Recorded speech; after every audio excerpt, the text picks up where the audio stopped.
शुभ प्रभात छात्रों। देखिए, मैं आपको द्विघात समीकरण बता रहा था, तो उसके जो कुछ विशेष क्वेश्चन है जो प्रश्न पत्र में आपके आ सकते हैं, उनको मैं बताना जा रहा हूँ।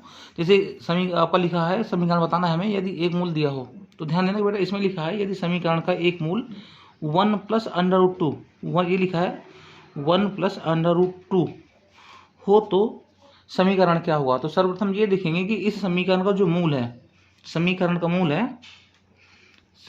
का पहला मूल ये दिया है बेटा 1 + √2, जो कि एक अपरिमेय संख्या है। ठीक, तो समीकरण का अगर एक मूल अपरिमेय संख्या हो तो दूसरा मूल उसका संयुग्मी ही होता है। इसका दूसरा मूल हो जाएगा, दूसरा मूल मैंने कहा संयुग्मी होता है, इसका दूसरा मूल हो जाएगा 1 - √2। ठीक, अब आपके पास दोनों मूल हो गए। ठीक, अब जो समीकरण होता है बेटा द्विघात समीकरण निकालने का, ये होता है आपका कि मान लीजिए चर मैंने x लिया, तो x² माइनस मूलों का योगफल इंटू x प्लस होता है बेटा मूलों का गुणनफल, मूलों का गुणनफल बराबर 0। तो देखिए बेटा मूलों का योग क्या आएगा, ये होगा मूलों का योग। अब ध्यान देना इस बात का कि अगर आपका एक मूल अपरिमेय संख्या है तो दूसरा मूल उसका संयुग्मी अपरिमेय संख्या ही होगी। तो देखेंगे 1 + √2 ये था आपका पहला मूल, दूसरा मूल निकला मेरा 1 - √2। इनका योग करेंगे बेटा तो ये प्लस माइनस हटेंगे तो हो जाएगा 2 के बराबर। अब मूलों का निकाल लेना, मूलों का गुणनफल, तो बेटा मूलों का जो गुणनफल होगा वो हो जाएगा 1 + √2 और दूसरा 1 - √2, a + b a - b, ये हो जाएगा। तो बेटा ये निकलेगा 1 - 2 है, ये -1 के बराबर। तो हमने निकाल लिया मूलों का गुणनफल और मूलों का योगफल, दोनों निकाल लिया। अब हमारे पास जो समीकरण निकालने का सूत्र होता है कि x² माइनस मूलों का योगफल इंटू x प्लस मूलों का गुणनफल, इसमें रख देंगे। तो ये हो जाएगा x² माइनस क्या था, मूलों का योगफल, मूलों का योगफल मेरा निकला है 2 के बराबर इंटू x और प्लस होता है बेटा मूलों का गुणनफल, वो आया है मेरा -1 के बराबर। तो समीकरण हो जाएगा मेरा कितना, x² माइनस 2x माइनस 1 बराबर 0। इस प्रकार के समीकरण से संबंधित क्वेश्चन आपकी बोर्ड परीक्षा में जरूर आता है, तो विशेष रूप से ध्यान देंगे। अब देखिए बहुत ही महत्वपूर्ण प्रश्न है कि जो आपको प्रश्न दिया है, ये प्रश्न बहुत महत्वपूर्ण है, विशेषकर पूछा जाता है। क्वेश्चन है आपका कि यदि, हाँ भाई क्वेश्चन है कि यदि समीकरण एक दिया है, देखिए क्वेश्चन है आपका कि समीकरण, क्या समीकरण, ax² minus bx plus b = 0 के मूल अल्फा कॉमा बीटा हों तो, इसके मूल अगर अल्फा और बीटा हों तो सिद्ध करना है। सिद्ध कीजिए क्या, ये √α/β प्लस √β/α माइनस √b/a। b और a जो यहाँ पर हैं आपके ये समीकरण में आने वाले अचर राशियाँ हैं। अच्छा, अब देखिए क्वेश्चन कुछ आपका ये दिया है ax² minus bx plus b। इस क्वेश्चन के स्थान पर कभी कभी LMN दे देते हैं, तो उसका भी प्रारूप इसी प्रकार का होता है। तो सेम क्वेश्चन है, थोड़ा सा अगर अंक या डिजिट कोई चर बदले जाएं तो आपको अपने आप से मैनेज कर लेना है। तो देखिए बेटा सोल्यूशन इसका क्या है, सोल्यूशन है क्वेश्चन का, बहुत महत्वपूर्ण प्रश्न है जो मैं आपको बता रहा हूँ बोर्ड परीक्षा की दृष्टि से। प्रश्न का सोल्यूशन है आपका कि चूंकि द्विघात समीकरण है ax² minus bx plus b बराबर 0 के मूल अल्फा कॉमा बीटा हैं। ठीक, इसके मूल अल्फा और बीटा हैं। तो देखिए ऐसा कर दिया जाए कि मूलों का योग ये हो जाएगा क्या बेटा, अल्फा प्लस बीटा होता है ना, माइनस b/a के बराबर। ठीक, अब बेटा ये -b/a है। देखिए ये जो है आपका कि मूलों का गुणांकों के साथ क्या रिलेशन होता है, मैंने आपको पहले ही बता दिया था।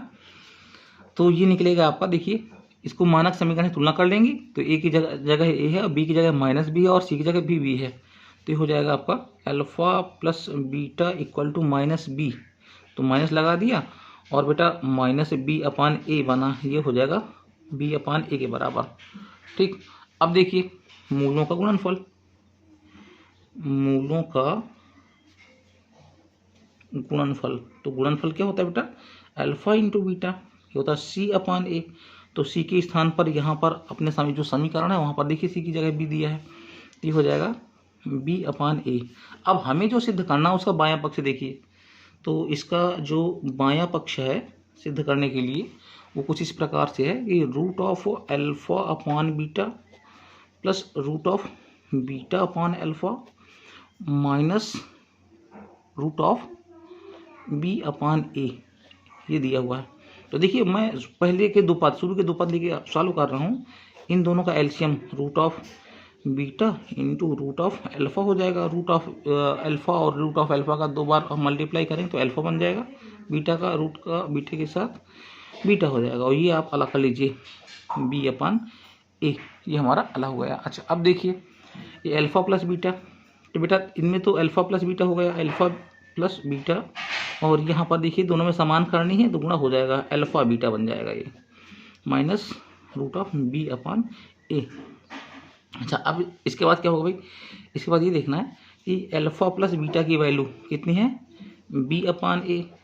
ठीक, और बेटा और हमारे पास रूट ऑफ अल्फा बीटा की वैल्यू हो जाएगी रूट बी अपान ए करके, और यहाँ पर माइनस का बी अपान ए पहले से था मेरे पास। तो देखिए भाई यहाँ पर रूट है, रूट का मतलब होता है इसकी घात 1/2 है।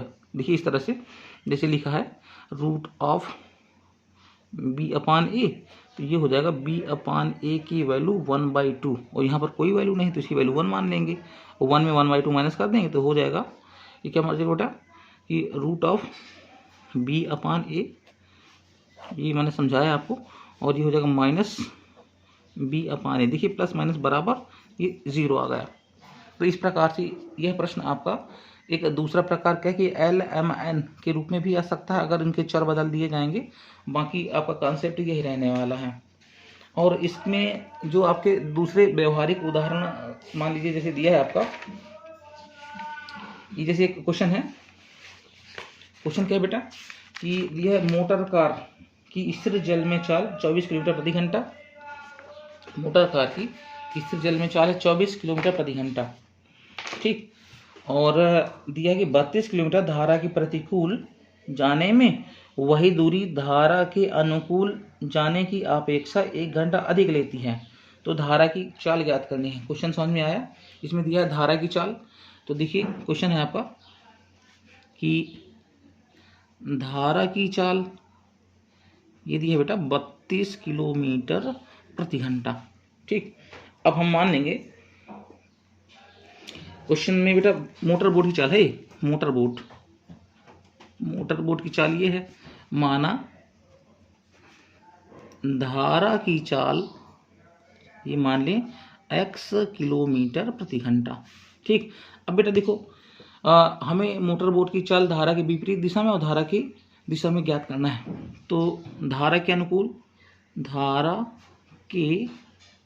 अनुकूल चाल, तो बेटा अनुकूल की बात होती है तो दोनों की जो चालें हैं जुड़ जाएंगी, 32 + x हो जाएगा अनुकूल किलोमीटर प्रति घंटा। अब बेटा धारा के प्रतिकूल जो चाल होगी, अब मोटर बोट आगे जा रही है तो उसकी चाल निश्चित रूप से ज़्यादा ही होगी, धारा की कम होगी, लेकिन विपरीत दिशा में होने की वजह से क्या कर देंगे, इसको हम यहाँ से घटा देंगे।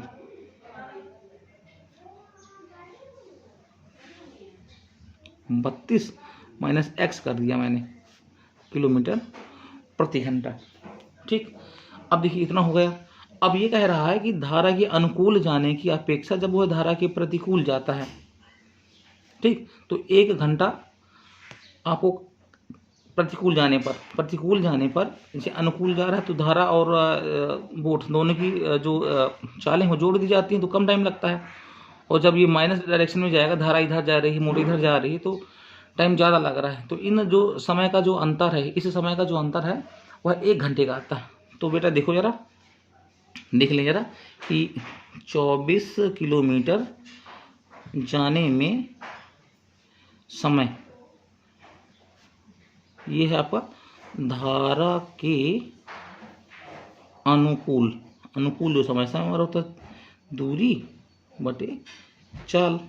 दूरी 24 किलोमीटर, चाल है धारा के अनुकूल 32 + x, ये हो गया टाइम आपका। फिर 24 किलोमीटर का रहता उतनी ही दूरी, यानी 24 किलोमीटर जाने में, अब कब जा रहा है, धारा की विपरीत दिशा में जा रहा है, जाने में समय, यह है धारा के विपरीत। धारा के विपरीत यानी दूरी बटे चाल हो जाएगा, दूरी है 24, चाल हो जाएगी 32 - x घंटे। अब ये जो टाइम लग रहा है विपरीत जाने में 1 घंटा तो ज़्यादा टाइम लग रहा है, तो यहाँ पर हमें टाइम बैलेंस करना है। तो 24 बटे ये हो जाएगा 24 में हो गया 32 + x, ये धारा के अनुकूल जाने का टाइम है। 24 बटे 32 - x, ये धारा के प्रतिकूल जाने का टाइम है।